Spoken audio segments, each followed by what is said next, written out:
The federal government has confirmed it's stripping nearly $400 million from the foreign aid budget to cover a blowout in the cost of feeding and housing asylum seekers here in Australia.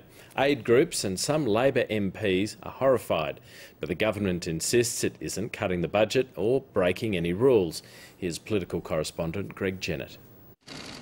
You could call it Bob Carr's Colombo plan. We need to wreck the business model that has people smuggling occurring. From the Sri Lankan capital, the foreign minister's confirmed the worldwide movement of money. He's shifting $375 million out of this year's foreign aid budget to fund the rising domestic costs of Australia's asylum seekers. OECD guidelines provide that if you're spending money on refugees and potential refugees on your own soil, it's to be counted as if you were spending money in refugee camps around the world.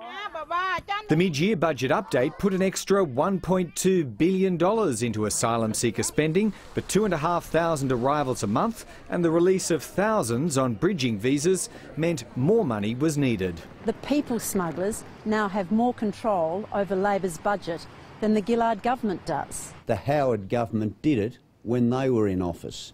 So for them to be criticising it is somewhat hypocritical in my view. Aid agencies are furious. The government says core payments to them won't be affected, but there's no word on which projects will take a hit. The government needs to be very transparent. Where have they ripped this money from? Who is going to go without because of this decision? And how accountable will they be to the international community? This is the second time in 7 months the government has tampered with the aid budget, prompting doubts over whether it'll reach its targeted increases by 2016. The international community had an expectation that Australia would honour its promise around foreign aid, and we've seen it broken yet again today. Although the US, Canada and others use their foreign aid for domestic refugee spending, this is a first for Australia, and unease is hitting home. Several Labor backbenchers have expressed concern, and one of them, Melissa Park, is calling it depressing.